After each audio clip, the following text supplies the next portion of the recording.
दोस्तों, क्या हाल है। उम्मीद करते हैं आप सब खैरियत से होंगे। अच्छा, आज जो हम तशरीफ़ लाए हैं एक नई वीडियो के साथ, पास पेपर एफपीएससी का, उसको सॉल्व करते हैं। सीनियर ऑडिटर का पेपर है।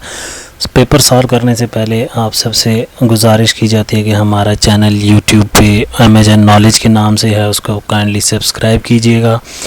तो आज हम अकाउंटिंग और ऑडिटिंग से रिलेटेड एमसीक्यूज़ सॉल्व करने जा रहे हैं एक्सप्लेनेशन के साथ, और उम्मीद करते हैं कि ये वीडियो जो है हेल्पफुल होगी सीनियर ऑडिटर के टेस्ट के प्रिपरेशन के लिए। और 100 एमसीक्यूज़ पर ये पेपर डिपेंड कर रहा है। तो सबसे पहले अकाउंटिंग का क्वेश्चन है, double entry book keeping was fathered by, यानी किसने डबल एंट्री बुक कीपिंग का फादर बाय कौन थे, वो है सी ऑप्शन है, लुकस। और क्वेश्चन नंबर 2 है अकाउंटिंग का fund flow statement and sources and application statements. तो इसमें ऑप्शन ए आएगा। ऑप्शन ए इसका करेक्ट आंसर है। क्वेश्चन नंबर 3 भी अकाउंटिंग से रिलेटेड है। Depreciation in spirit is similar to, यानी डेप्रिसिएशन किस चीज़ के सिमिलर होता है, इसमें हमारा ऑप्शन बी आएगा। अमोर्टाइजेशन भी डेप्रिसिएशन की तरह ही होती है। क्वेश्चन 4 भी अकाउंटिंग से रिलेटेड है। Balance sheet is always prepared for the year ended as on specific and none of these before statement of comprehensive. Option A इसमें ठीक है। नहीं, सॉरी, इसमें बैलेंस शीट हम दोबारा 4th एमसीक्यूज़ की तरफ जाते हैं। बैलेंस शीट जो है वो हमेशा ऑन स्पेसिफिक डेट पर बनाई जाती है। फॉर द ईयर एंडेड जो है वो हमारी इनकम स्टेटमेंट होती है, यानी statement of comprehensive income for the year ended. और बैलेंस शीट जो है वो एज ऑन की डेट पर बनाई जाती है। तो ये हमारा चौथा क्वेश्चन था, इसको काइंडली करेक्ट कर लीजिएगा। ऑप्शन बी करेक्ट आंसर है इसका। चलते हैं 5वें एमसीक्यूज़ की तरफ से। इंश्योरेंस जो कि ऑडिट से रिलेटेड है, अकाउंटिंग से ही रिलेटेड है। वो है कि in insurance the following profit and loss account are prepared separate for fire, marine and accident etc., consolidated for fire, marine and accident and none of these। तो इसमें option B हमारा ठीक है। तो अगर किसी को ये हमारे नोट्स उसमें चाहिए हों, सॉफ्ट कॉपी में, पीडीएफ फॉर्म में, या हमारी ये स्लाइड्स दरकार हों, तो वो हमें हमारे यूट्यूब चैनल पर कमेंट्स करके बता सकते हैं। अपनी ईमेल वहाँ पर पुट कीजिएगा, इंशाल्लाह पेपर और ये स्लाइड्स आपके साथ ज़रूर शेयर की जाएंगी। क्वेश्चन 6 है अकाउंटिंग से, flexible budget is a budget with the following features. Change with the volume of production, variable expenses की चेंजेस के साथ, या ऑल ऑफ देम, या चेंजेस इन डायरेक्ट एक्सपेंस। तो ऑप्शन ए करेक्ट ऑप्शन है। Volume production की changes के साथ फ्लेक्सिबल बजट बनाया जाता है। Quick ratio can be computed as under.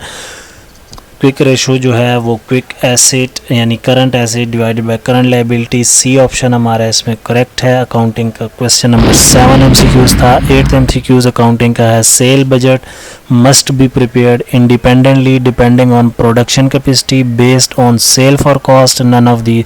Option A इसमें, option C based on sale for cost correct option है। क्वेश्चन नंबर 9 अकाउंटिंग का ही है, consolidated of subsidiary account in the following in the balance sheet of unlisted holding company is at present in Pakistan। option B यानी consolidation of subsidiary account in the balance sheet of a unlisted holding company is at presented in Pakistan। तो ये requirements जो है होती है, ये required होती है, इसलिए ऑप्शन बी करेक्ट ऑप्शन है। Question number 10 retain earning is synonyms to, यानी रिटेन अर्निंग का मुतरादिफ क्या होता है। Profit, social statement of comprehensive financial position, accumulated profit and loss account को रिटेन अर्निंग कहते हैं। सिनोनिम्स होता है। क्वेश्चन नंबर 11 अकाउंटिंग का है, डेफर्ड टैक्सेशन क्या होती है? डेफर्ड टैक्सेशन हमारी लायबिलिटी होती है, तो इसमें option part of honour equity होती है। अच्छा, इसके बारे में ऊपर deferred taxation is part of honour equity, part of honour equity क्यों होती है, इसके बारे में थोड़ी सी डिटेल ऊपर मैंने लिखी हुई है कि डेफर्ड टैक्स होती तो लायबिलिटी है, दैट एसेट, यानी अगर ये ऑप्शन सी अगर ना गिवन हो पेपर में, बाकी ऑप्शन गिवन हो, तो फिर ये लायबिलिटी कहलाती है। और करंट पीरियड में ड्यू, यानी ये है टैक्स दैट इज असेस्ड और is due for the current period but has not been yet paid, यानी करंट पीरियड में ड्यू हो गई है लेकिन अभी इसको पे नहीं किया हुआ। क्वेश्चन नंबर 12 की तरफ जाते हैं। Investment corporation of Pakistan follows open end mutual fund, close end mutual fund, both A and B या नन ऑफ देम, तो इसमें ऑप्शन डी हमारा आएगा। इन्वेस्टमेंट कॉरपोरेशन ऑफ पाकिस्तान में D option, none of them. Cash budget excludes the following, non cash item, cash item, purchased on credit, none of them, तो cash budget में कौन सी चीज़ इसमें से एक्सक्लूड कर दी जाती है? Option a non cash item, उसमें नहीं, नॉन कैश आइटम जो है वो कैश बजटिंग में एक्सक्लूड कर दिए जाते हैं। अकाउंटिंग का है कन्वर्जन कॉस्ट क्या होती है? Material cost plus overhead cost, नहीं। डायरेक्ट प्लस मटेरियल कॉस्ट, नहीं। Labour cost plus overhead cost, तो इसमें ऑप्शन सी हमारा ठीक है। Process costing is relevant to, यानी ये जो IMP मैंने लिखा है इसका मतलब है ये इंपॉर्टेंट क्वेश्चन है, पेपरों में बार बार रिपीट भी होता रहा है। तो प्रोसेस कॉस्टिंग जो है वो ऑप्शन उसमें ए सीमेंट इंडस्ट्री में इस्तेमाल किया जाता है ज़्यादातर। ऑपरेटिंग प्रॉफिट क्या होता है? अकाउंटिंग से रिलेटेड 16 MCQs है। ऑपरेटिंग प्रॉफिट जो होता है वो कहते हैं जो deduction after profit after deducted normal operating expenses including depreciation, यानी ऊपर डायरेक्ट एक्सपेंस और इनडायरेक्ट एक्सपेंसेस नीचे जब सारे लेस कर दिए जाते हैं तो ऑपरेटिंग प्रॉफिट हमारा कैलकुलेट हो जाता है। 17th क्वेश्चन है हमारा, गुड कॉस्टिंग सिस्टम इज, यानी cost accounting system is if it computes estimate cost only, if it cannot be reconciled, if it cannot be reconciled with financial accounts, if it's enable management to increase productivity and rationalize cost structure, तो इसमें option सी ठीक है।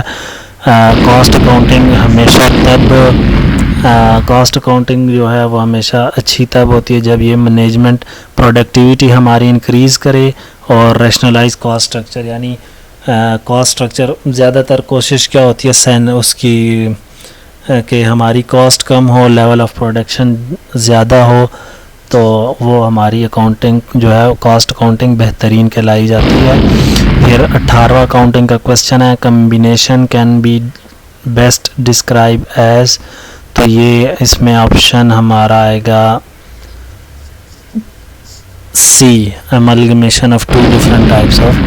Question 19 है हमारा, source of fund can be increased by describing in selling price, increase in expenditure, drawings made, increase in selling price, तो हम इसमें देखते हैं कि देखें डिक्रीजिंग इन सेलिंग प्राइस, अगर हम सेलिंग प्राइस डिक्रीज़ करते हैं तो ये सोर्स ऑफ फंड नहीं होता, क्योंकि सोर्स ऑफ फंड का मतलब है बिज़नेस में कौन सी चीज़ आ रही है। तो अगर हम प्राइस डिक्रीज़ कर देते हैं किसी भी प्रोडक्ट की तो वो हमारी सोर्स ऑफ फंड को इंक्रीज़ नहीं करती। इंक्रीजिंग इन एक्सपेंडिचर ये भी सोर्स ऑफ फंड को इंक्रीज़ नहीं करता, क्योंकि किसी भी चीज़ पर अगर हम एक्सपेंस जनरेट करते हैं तो वो सोर्स कम कर रही होती है। सी ऑप्शन हमारा, ड्राइंग्स मेड भी ऑप्शन ठीक नहीं है। क्यों ठीक नहीं है? क्योंकि ड्राइंग्स ऑनर्स जो है वो विड्रॉल कर लेते हैं अपने पर्सनल यूज़ के लिए किसी भी बिजनेस से, तो जब भी ड्राइंग्स मेड की जाती है ऑनर की तरफ से तो सोर्स ऑफ फंड हमारा रिड्यूस होता है, तो ये भी नहीं है। इंक्रीजिंग इन सेलिंग प्राइस, तो डी ऑप्शन ठीक है, जितनी ज़्यादा सेलिंग प्राइस होगी हमारी उतना ज़्यादा सोर्स ऑफ फंड कंपनी को जनरेट होगा किसी भी बिजनेस में। तो इसमें ऑप्शन डी हमारा ठीक है। हम चलते हैं अपने क्वेश्चन नंबर 20 MCQs की तरफ। Unpaid and unrecorded expense are called, यानी जो एक्सपेंसेस हमने अभी पेड नहीं किए और रिकॉर्ड भी नहीं किए उस एक्सपेंस को क्या कहते हैं? वो एक्सपेंसेस हमारे एक्रूड एक्सपेंसेस कहलाते हैं। एक्रूड एक्सपेंस क्या होता है, इस पर डिस्कशन करते हैं।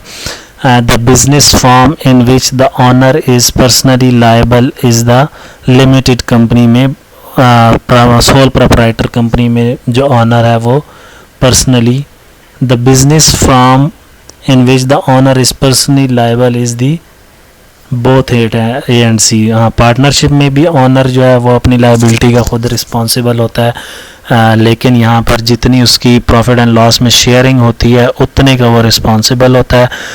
लिमिटेड कंपनी में कंपनी खुद जिम्मेदार होती है। सोल प्रोप्राइटरशिप में सोल प्रोप्राइटरशिप जो कि एक ही बंदा उसको रन कर रहा होता है बिज़नेस को, तो वो भी अपनी लाइबिलिटी का खुद ही जिम्मेदार होता है। तो इसमें ऑप्शन डी हमारा ठीक है, पार्टनरशिप और sole proprietorship.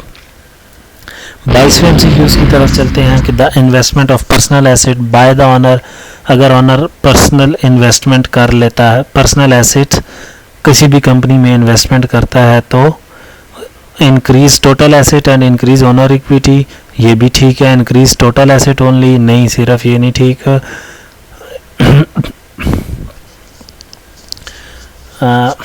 Increase total asset only गलत है। Has no effect on asset but increase the owner equity, ये भी गलत है। इंक्रीज एसेट्स एंड लाइबिलिटी, तो इसमें ऑप्शन ए हमारा ठीक है। अच्छा, 23वां MCQs है cash purchase of supplies would decrease owner equity. अच्छा, सप्लाईज हम दो किस्म की ट्रीट करते हैं। अगर अमाउंट जो है वो सिग्निफिकेंट यानी कम अमाउंट होती है, इनसिग्निफिकेंट अमाउंट होती है, तो उसको हम एज ए एक्सपेंस ट्रीट करते हैं। और अगर सप्लाईज ज़्यादा सिग्निफिकेंट अमाउंट की हों तो उसको हम एसेट्स ट्रीट करते हैं। ऑप्शन ए है decrease owner equity, option B है have no effect on total asset, option C है इंक्रीज लाइबिलिटी, ऑप्शन डी है नन ऑफ दीज। तो इसमें ऑप्शन बी हमारा ठीक है, no effect on total asset. अच्छा, इसमें हमारा बी ऑप्शन क्यों है? क्योंकि ये सप्लाईज जो होंगी ये हमारी एक्सपेंसेस ट्रीट की गई होंगी, इसीलिए इसमें टोटल एसेट पर कोई इफेक्ट नहीं इसने डाला। 24 MCQs है हमारा owner investment of each into the business would increase in asset, decrease liability, decrease owner equity, increase in sale. तो कह रहा है ऑनर जब भी कोई इन्वेस्टमेंट बिजनेस में करेगा तो इसमें जो है वो इंक्रीज, ऑप्शन हमारा ए ठीक होगा। एसेट्स में इंक्रीज़ करता है क्योंकि ऑनर जब भी कोई इन्वेस्टमेंट करता है तो ऑनर्स की क्या बिज़नेस के लिए बिज़नेस के लिए ऑनर की तरफ से इन्वेस्टमेंट आई होती है जो कि बिज़नेस की लाइबिलिटी होती है। लाइबिलिटी मतलब बिज़नेस ने हर सूरत में उसको वापस करना होता है, उसको कहते हैं लाइबिलिटी नहीं है, उसको कैपिटल कहते हैं। और उनके ज़रिए से कोई ना कोई चीज़ ख़रीदी जाती है जिसके लिए एसेट्स हमारा, जिसके ज़रिए से एसेट इंक्रीज़ हो जाता है, इसलिए ऑप्शन ए करेक्ट है। क्वेश्चन नंबर 25 है payment made against rent each month for office space would decrease asset in total. Cash भी हमारा आउट होता है तो हो सकता है हमारा एसेट्स भी उससे डिक्रीज कर रहा हो। इंक्रीज इन फिक्स्ड लाइबिलिटी, नहीं, ऑप्शन बी तो गलत है। इंक्रीज इन एक्सपेंसेस, ये भी ठीक है। इंक्रीज इन ऑनर इक्विटी, ये भी गलत है। तो ऑप्शन ए हमारा ठीक है, एसेट्स को डिक्रीज कर रहा होता है। ऑप्शन सी क्यों हमारा इसमें ठीक नहीं? ऑप्शन सी इसलिए ठीक नहीं है कि पेमेंट उसने कर दिया, यानी एक्सपेंस हमारा इस महीने में जनरेट हुआ था, इनकर्ड हो गया था, जो कि हमने पे कर दिया तो हमारे एक्सपेंसेस ख़त्म हो गए हैं। लेकिन कैश पेमेंट की है तो एसेट्स हमारे डिक्रीज़ हो गए हैं। ऑप्शन ए करेक्ट है। 26 MCQs है net income plus operating expenses हमारी किसके इक्वल होती है? Net income plus operating expenses हमारे सी ऑप्शन के, ए नेट सेल के, net income minus operating expenses. अच्छा, अब मैं जैसे कि पहले भी एक MCQs में जिक्र कर चुके हैं ऑपरेटिंग एक्सपेंसेस के बारे में, जिसमें उन्होंने नेट प्रॉफिट का पूछा हुआ था। तो ऑपरेटिंग एक्सपेंसेस में direct expense plus indirect expense आते हैं। जब डायरेक्ट एक्सपेंस और इनडायरेक्ट एक्सपेंसेस सेल में से माइनस होते हैं तो नेट इनकम आती है हमारी। तो ये रिवर्स हो क्वेश्चन पूछ लिया है, तो ए ऑप्शन ठीक है। नेट सेल जो है हमारी net income plus operating expense के बराबर होती है। MCQs number 27 quantitative expression of management objectives, organizational chart, budget, management chart, procedural chart। तो budget जो है quantitative expression of management objective is budgeting। ये कॉस्ट अकाउंटिंग से मैनेजमेंट अकाउंटिंग से क्वेश्चन आया हुआ अकाउंटिंग के पेपर में, सीनियर ऑडिटर का पेपर है FPSC। अच्छा, एट ब्रेक इवन एनालिसिस, ये क्वेश्चन है अकाउंटिंग का जो कि न्यूमेरिकली है, इसको सॉल्व करना है। मैं सॉल्व कर चुका हूँ, इससे अगले पेज पे मैंने इसकी वर्किंग भी शो अपलोड की हुई है, काइंडली उसको भी देख लीजिएगा। क्वेश्चन आया हुआ है कि at break even point of 400 units, 400 units थे सोल्ड, जिसमें से वेरिएबल कॉस्ट 400 थी और फिक्स्ड कॉस्ट 200 थी। तो वेरिएबल कॉस्ट को 400 से मल्टीप्लाई करेंगे प्लस 200 करेंगे, फिर उसको 400 से डिवाइड करेंगे तो हमारे पास सेलिंग प्राइस पर यूनिट आ जाएगा। फिर वो पूछ रहा है कि what will be the 401 units sold contributing to profit before income tax. वो कह रहा है प्रॉफिट बिफोर इनकम टैक्स में कितना प्रॉफिट में कंट्रीब्यूट करेगा 401वां यूनिट, यानी जब 400 फर्स्ट यूनिट हम सेल करेंगे वो कितना कंट्रीब्यूट करेगा प्रॉफिट में। तो इसमें ऑप्शन बी हमारा करेक्ट ऑप्शन है। इसकी वर्किंग मैं आपको अगले पेज पर भी शो करवा देता हूँ जो मैंने हैंड रिटन की हुई है। तो ये इसकी वर्किंग है, सॉल्यूशन है। देखिए 400 यूनिट को मल्टीप्लाई किया 400 वेरिएबल कॉस्ट से, जिसमें 200 फिक्स्ड कॉस्ट है, तो 1,60,200 टोटल रेवेन्यू बन जाता है। उसको 400 यूनिट से डिवाइड करें तो सेल्स पर यूनिट 405 आ जाता है। 400.5 sale per unit price. Contribution का फार्मूला है unit multiply unit sold per unit sold price minus units into variable cost plus fixed cost. तो इसको माइनस करेंगे तो 0.5 इसका आंसर आएगा, जो कि ऑप्शन बी बनता है। फिर क्वेश्चन नंबर 29 है, in considering a special order situation that will enables a company to make use of currency ideal capacity, which of the following cost will be irrelevant।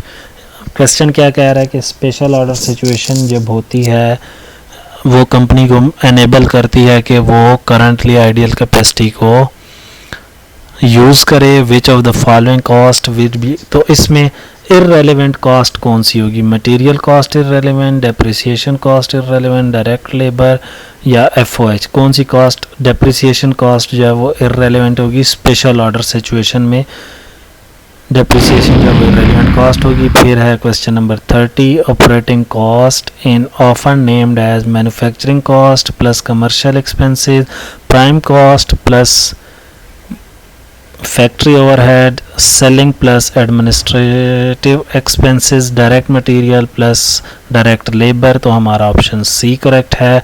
Selling plus administrative expense जो हैं ये हमारे operating cost in operating cost को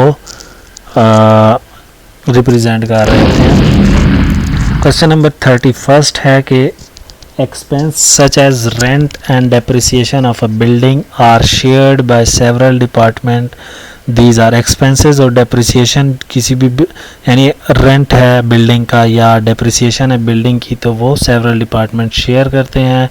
indirect expense, direct expense, joint direct expenses और all of the above। तो indirect expense होते हैं ये, क्योंकि इनडायरेक्ट एक्सपेंस क्या होते हैं, जब भी हम कोई चीज़ बना रहे होते हैं तो उसमें रेंट के अंदर हम कोई चीज़, यानी मैन्युफैक्चरिंग कंपनी है तो रेंट के अंदर हम बिल्डिंग के अंदर कोई चीज़ मैन्युफैक्चर हो रही है तो वो डायरेक्टली इन्वॉल्व नहीं है, वो मंथ के एंड पर उसकी रेंट देना पड़ता है, डेप्रिसिएशन साल के बाद देनी पड़ती है, इसलिए वो डायरेक्टली नहीं है बल्कि इनडायरेक्ट एक्सपेंस है। तो ऑप्शन ए इसमें करेक्ट ऑप्शन है। डेफर्ड रेवेन्यू क्या चीज़ होती है हमारी? जैसे डेफर्ड टैक्स हमारी लाइबिलिटी है, वैसे पार्ट ऑफ ऑनर इक्विटी होती है, लेकिन वो ऑप्शन ना हो तो फिर लाइबिलिटी होती है। इस तरह डेफर्ड रेवेन्यू जो है वो हमारा लाइबिलिटी है। Current maturity of long term loan is current liability, तो ये ऑप्शन ए हमारा ठीक है। फिर क्वेश्चन नंबर 34 है हमारा, process cost is very much applicable, यानी इससे पहले जो था उसमें सीमेंट इंडस्ट्री था, तो इसमें हमारा option B cement industry of process cost, ये मेरे ख्याल से वही क्वेश्चन हमारा रिपीट हो गया। प्रोसेस कॉस्टिंग जो है ये सीमेंट इंडस्ट्री में यूज़ की जाती है। 35 है, वर्कशीट क्या होती है? यानी जो वर्कशीट हमारी क्या होती है? Combination of profit and loss account and balance sheet items, यानी इन दोनों को हम वर्कशीट कहते हैं। क्वेश्चन MCQ 36 है, auditor is liable under the following circumstances, तो इसका ऑप्शन बी हमारा ठीक है। फ्रॉड यानी वो लायबल होता है under the following circumstances, fraud perpetrated in highly sophisticated circumstances, B option ठीक है। 37 MCQs है हमारा, partners in Pakistan can be, यानी 20 पार्टनर्स होने चाहिए कम से कम किसी भी कंपनी को पार्टनरशिप को रन करने के लिए।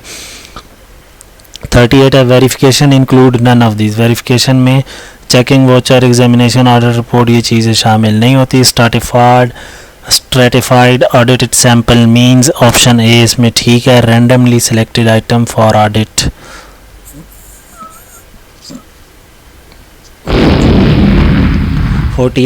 और हमारा 40 है, 40 एंड 41।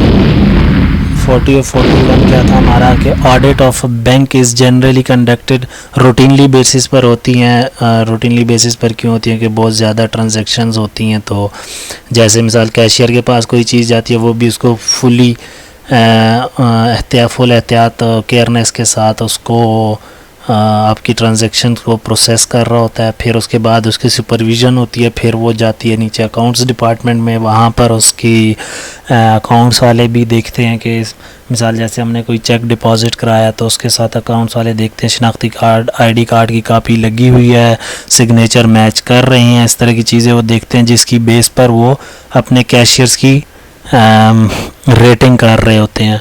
तो 40 में हमारा रूटीन चेकिंग ए ऑप्शन ठीक है, और 41 में an auditor is liable for his annual audit of account of honours, तो ऑप्शन सी हमारा 41 में ठीक है। रैंडम सैम्पलिंग क्या होती है? सिलेक्शन थ्रू साइंटिफिक सैम्पलिंग, लफ्ज़ रैंडम है लेकिन इसमें यानी अगर रैंडमली कोई चीज़ सेलेक्ट की जाती है वो इसमें ऑप्शन नहीं आएगा, वो ऑप्शन आता है स्ट्रेटिफाइड सैम्पलिंग में। स्ट्रेटिफाइड सैम्पलिंग में आप देखें रैंडमली का लफ्ज़ आया हुआ, इसलिए स्ट्रेटिफाइड में याद रखिएगा कि स्ट्रेटिफाइड ऑडिट जो है वो रैंडमली सेलेक्टेड आइटम्स करते हैं, जबकि रैंडम सैम्पलिंग जो होती है वो थ्रू साइंटिफिक सैम्पलिंग अप्रोच की जाती है। अच्छा, इसमें है क्वेश्चन के the payment side of cash book is under cost, 200 रुपये से पेमेंट साइड कैश बुक की जो पेमेंट साइड है 200 रुपये से वो अंडर कॉस्ट यानी कम रिकॉर्ड कर दी गई है, जबकि overdraft as per bank statement is starting point, तो इसमें ऑप्शन बी होगा, 200 रुपये हमने ऐड करने होंगे बैंक ओवरड्राफ्ट की। ऑप्शन बी करेक्ट है। और उसके बाद 44th क्वेश्चन है हमारा, limited company sold marketable securities, यानी 80,000 के कॉस्ट की मार्केटेबल सिक्योरिटीज़ थी जिसको उन्होंने 92,000 रुपये कैश पर बेच दी हैं। कंपनीज़ की इनकम स्टेटमेंट और कैश फ्लो स्टेटमेंट में कौन सी अमाउंट जाएगी? 12,000 जो है हमारा गेन हुआ है, और 92,000 कैश जो हमने रिसीव किया है वो जाएगा एसेट्स बैलेंस शीट में। आइए इसके ऑप्शन देख लेते हैं, क्या ऑप्शन है? B and A option is the correct answer. फिर 45th क्वेश्चन है हमारा, Uzma limited net income was 400,000 in 2003। Uzma का नेट इनकम जो है 2003 में 4 लाख था और 2004 में 1,60,000 है, तो what percentage increase in net income must achieve in 2005 to offset the decline in profit in 2004, यानी जो 2,40,000 का मैक्सिमम लॉस इसने किया है इन अ सेंस ऑफ के लॉस इन अ सेंस के 4 लाख 2003 में था, 1,60,000 प्रॉफिट किया, लेकिन 4 लाख की निस्बत 2,40,000 उसने लॉस किया। कहता है 2005 में वो कितना परसेंट प्रॉफिट अर्न करेगा, तो 2004 के नुकसान को मीट कर जाएगा। तो इसमें ऑप्शन हमारा आएगा 150%, क्योंकि ये मैंने हैंड रिटन सॉल्यूशन किया हुआ है। तो ये आपको मैं अपने नेक्स्ट स्टेप में वीडियो में शो करता हूँ कि 150% कैसे आया है।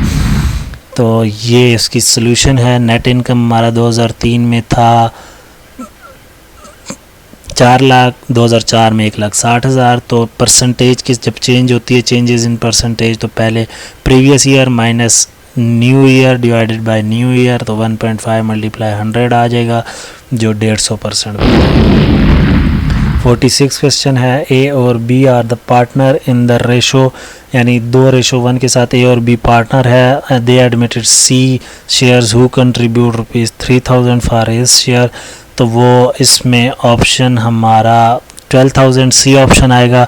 इसका भी सॉल्यूशन मैंने हैंड रिटन किया हुआ है, आपको आगे जाके एंड इसका भी सॉल्यूशन दिखा दिया जाता है। तो ऑप्शन हमारा ये इसमें है, ए एंड बी 2:1 है, तो सी का इन्होंने 1/4 एडमिट किया है, जो 12,000 बनता है। जब 4 उधर जाके 3,000 से मल्टीप्लाई होगा तो 12,000 बनेगा। गुडविल हमारी 12,000 से रिप्रेजेंट होगी।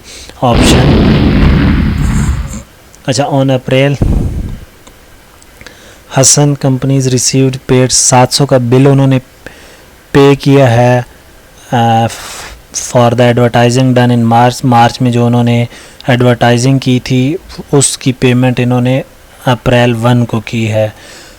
और in the addition to this bill the company paid ₹6,100 during April for expenses incurred in that month, यानी इस बिल के साथ उन्होंने 6100 रुपये और भी पे किए हैं, जो कि अप्रैल के मंथ में ही एक्सपेंसेस हुए हैं। वो expense incurred in that month. Hassan and company paid ₹3,600 as salary to employ for अप्रैल के मंथ में उन्होंने एम्प्लॉयज़ को 3,600 की सैलरी दी है बेस्ड ऑन दीज फैक्ट्स।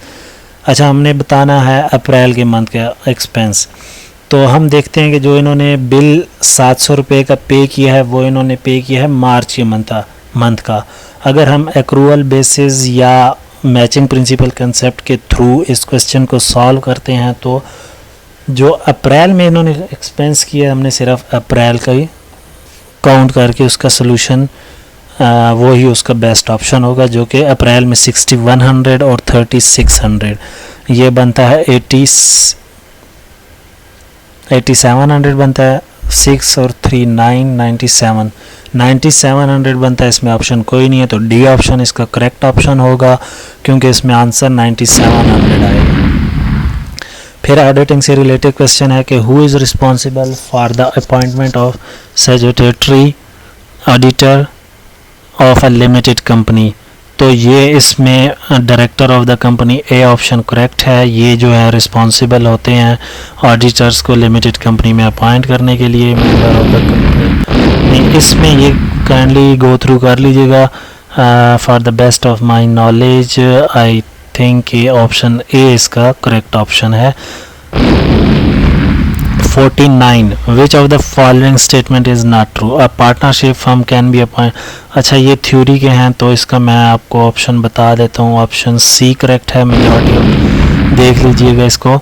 50 में the auditor has a right to obtain information option, इसमें 3 ऑप्शन यानी सी option जो है वो सही लग रहा है मुझे। सी ऑप्शन जो है वो ठीक है।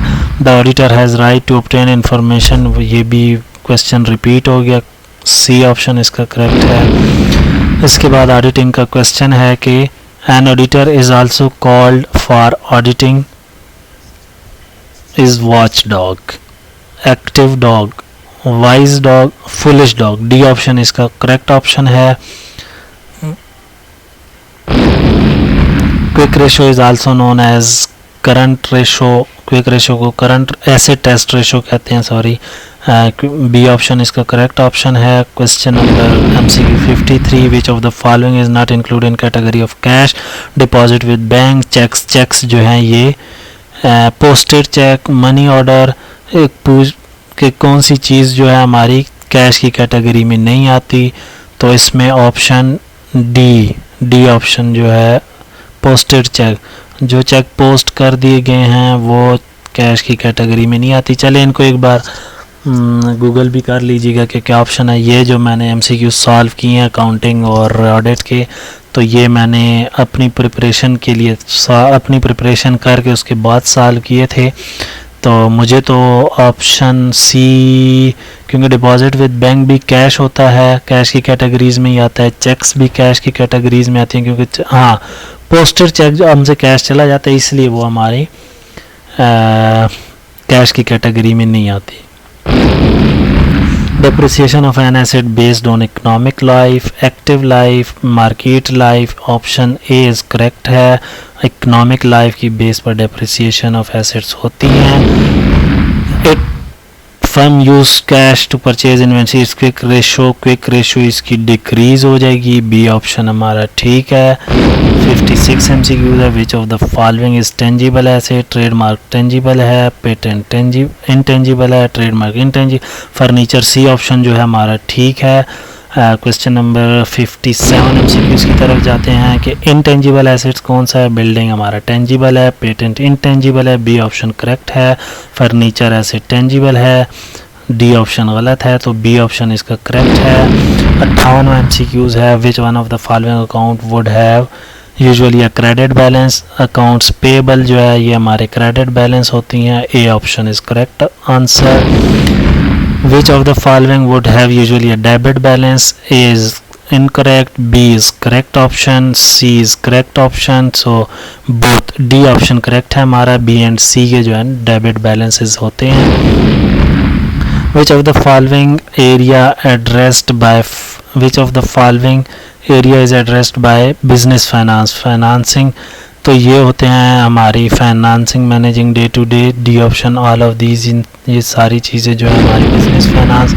Which of the following is measured by retention ratio. Retention ratio के ज़रिए से कौन सी चीज़ मालूम की जाती है। रिटेंशन रेशो के ज़रिए से डिविडेंड पॉलिसी को फाइंड आउट किया जाता है। डी ऑप्शन करेक्ट था। In which of form of business owners have limited liability.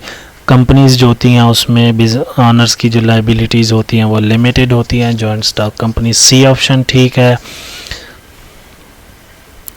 Move forward करते हैं हमारे MCQs नंबर 63 जो कि अकाउंट्स पर डिपेंड करता है।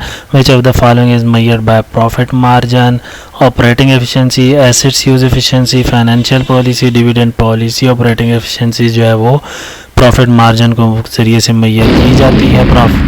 Which of the following parts of business is least regulated? तो partnership, sole proprietor least regulated होती है, यानी इसका इतना ज़्यादा ऑडिट नहीं किया जाता। तो चलते हैं 66। When we purchase a merchandise is returned, when we purchase merchandise is returned as a perpetual inventory system, a credit would be made। Inventory purchase return freight inventory, क्योंकि चीज़ें परचेज की हैं तो हमने जब वो रिटर्न कर दी हैं तो return under a perpetual inventory system is credit would be made to inventory. Which one of the following item provide the important function of shielding part of income from taxes. Depreciation जो होती है वो shielding part of income taxes. C option इसमें correct है। फिर है 68 MCQs। A company having a current ratio 1 will have a net working capital, तो इसमें ऑप्शन ए 0। जब भी कंपनी का करंट रेशो जो है 1 होती है तो उसकी नेट वर्किंग कैपिटल 0 होती है। ए ऑप्शन करेक्ट है इसमें। 69 MCQs की तरफ फॉरवर्ड करते हैं जो कि हमारा अकाउंटिंग पर बेस कर है, business finance and rest. Which of the following capital budgeting, capital structure, working capital management. A, B and and C, तो इसमें ऑप्शन डी हमारा करेक्ट है।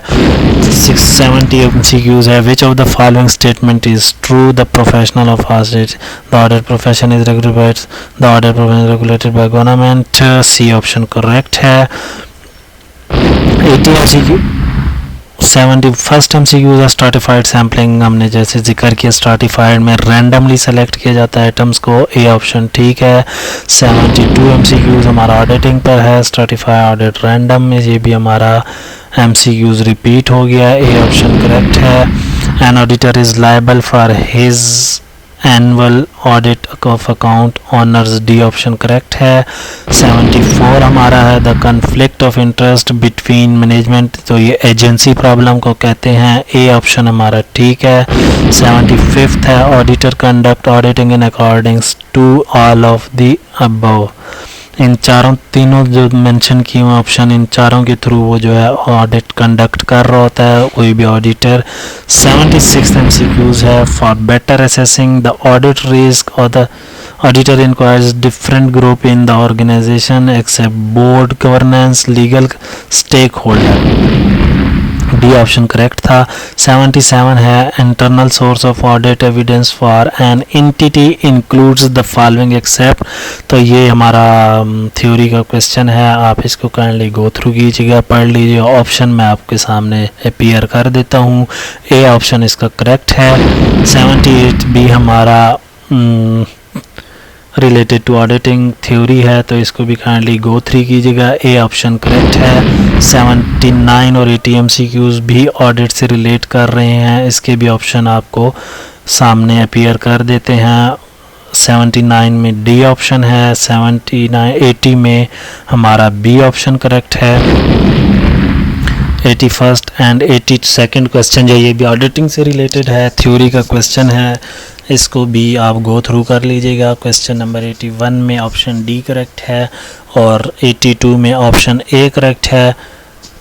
ये स्टैंड ऑडिटिंग स्टैंडर्ड्स के जिक्र इसमें हो रहा है, यानी auditing standard is applied in the audit historical financial information, तो IS international standard of auditing, तो इसको अकाउंटिंग ना समझ लीजिएगा। 83rd एंड 84th भी देख लीजिएगा, इसकी भी ऑप्शंस जो हैं अपीयर कर देता हूँ। 83 का सी ऑप्शन है, 84 का डी ऑप्शन करेक्ट है। Auditor should have knowledge of all, यानी इसमें डी ऑप्शन करेक्ट है। Function of audit is to, इसमें ऑल ऑफ द अबव, ये ऑल ऑफ द अबव जो है ये ऑप्शन ठीक है। 87 MCQs की तरफ जाते हैं। Which of the following is not internal audit evidence, तो ये जो बी ऑप्शन है बैंक स्टेटमेंट, ये इंटरनल ऑडिट एविडेंस नहीं होता क्योंकि ये बाहर से एक्सटर्नली होती है। Which of the following is not external audit evidence, ऊपर इंटरनल का पूछा बैंक स्टेटमेंट होती है, नीचे एक्सटर्नल का पूछा हुआ है, तो डी सैलरी शीट जो है वो एक्सटर्नल नहीं होती क्योंकि वो इंटरनली जनरेट की जाती हैं। फिर हमारा है बैंक स्टेटमेंट और सैलरी शीट, डी ऑप्शन। फिर हमारा 89 और 90 misstatement can be arises due to both A and C, error and fraud की वजह से मिस स्टेटमेंट अराइज होती है। Sufficient audit evidence is a quality of audit evidence. 91st MCQ हमारा है अकाउंटिंग से, when we talk about accounting what kind of job do we mean, bookkeeping and auditing. Auditing option B, bookkeeping and consulting option C, D and bookkeeping option E is the correct option, bookkeeping, auditing and consulting. In 92 and 93rd, which of the following ratio are intended to address the firm financial leverage कौन सी ratio हमारी जो है वो profitability के ज़रिए से find out करते हैं, प्रॉफिटेबिलिटी को फाइंड आउट करते हैं। Which of the following ratios are particularly interested in short term creditors, तो D option asset management ratio correct option है। 94 के how many years it will take to pay off 1241, इसका 5% वो करें तो ये मेरे 12 साल जो है वो लेगी, बी ऑप्शन ठीक है। एनवीटी का क्वेश्चन है, ऊपर इसमें PMT जो है 1241 दी हुई है, PV जो है 11,000 दी हुई है। तो इसको फाइनेंशियल कैलकुलेटर में ये जो ऊपर टॉप राइट पे मैं कर्सर भी ले जाता हूँ माउस का, इधर देख लीजिएगा, यहाँ पर अभी इसका सॉल्यूशन का मेथड मैंने दिया हुआ है। इसको सिर्फ फाइनेंशियल इन वैल्यूज़ को फाइनेंशियल कैलकुलेटर्स में पुट कीजिएगा। जैसे इसको पुट करेंगे तो 12 आंसर आपके सामने अपीयर हो जाएगा। During the accounting period sales revenue 25,000 and account receivable increased by 8,000। What will be the amount of cash received from customers.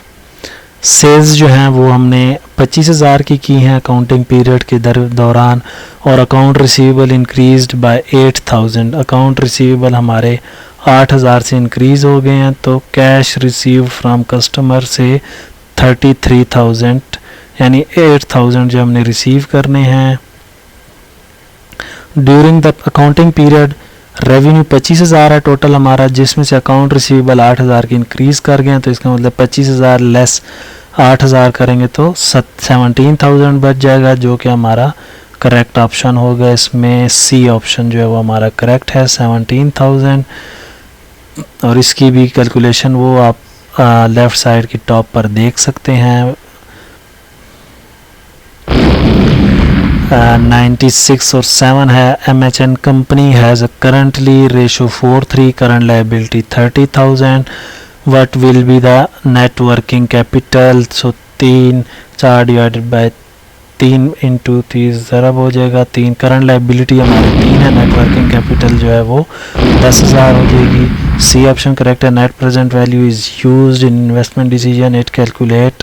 C option correct है। 98 देखते हैं। 99 ऑडिटिंग का है। ऑडिटिंग की डेफिनेशन दी हुई है। Auditing is a system of examination of books and record of a business, तो A option correct है। If the total assets of the company 1.5 lakh and honours equity 70,000, तो क्या ऑप्शन ठीक होगा 80,000। इसकी भी कैलकुलेशन की होनी है, वो भी आपको दिखा देते हैं कर्सर के ज़रिए से। माउस के जो तीर का निशान होता है उस पर काइंडली फोकस कीजिएगा। मैं लेके अपना कर्सर को उस तरफ लेके जाऊंगा जहाँ पर इसका सोल्यूशन होगा। Accounting principles are dash which are adopted by the accountant universal recording accounting transaction, तो कौन सा rule of action. A option इसमें करेक्ट है। तो उम्मीद करते हैं आपको ये वीडियो पसंद भी आई होगी और आपको ये आपके सीनियर टीचर के पेपर की प्रिपरेशन में भी हेल्पफुल मदद देगी। तो अगर आपको मज़ीद वीडियोस भी इस तरह की जाननी हैं और लेटेस्ट इन्फॉर्मेशन के बारे में जानना हो किसी भी टेस्ट की तैयारी के लिए, तो काइंडली हमारा यूट्यूब का चैनल MHN नॉलेज के नाम से उसको सब्सक्राइब कीजिएगा और बेल के आइकन को प्रेस करना ना भूलिएगा, क्योंकि जो भी लेटेस्ट इन्फॉर्मेशन हम अपलोड करेंगे वो आपके साथ शेयर होती रहेंगी। तो यहाँ पर हम आपका शुक्रिया अदा करें। Thank you for watching. Subscribe our YouTube channel with MHN knowledge. Press the bell icon to get latest information. अच्छा, आप हमें WhatsApp या हमें ईमेल भी कर सकते हैं अगर आपको ये डॉक्यूमेंट्स रिक्वायर्ड हैं, आप चाहते हैं कि आपको ये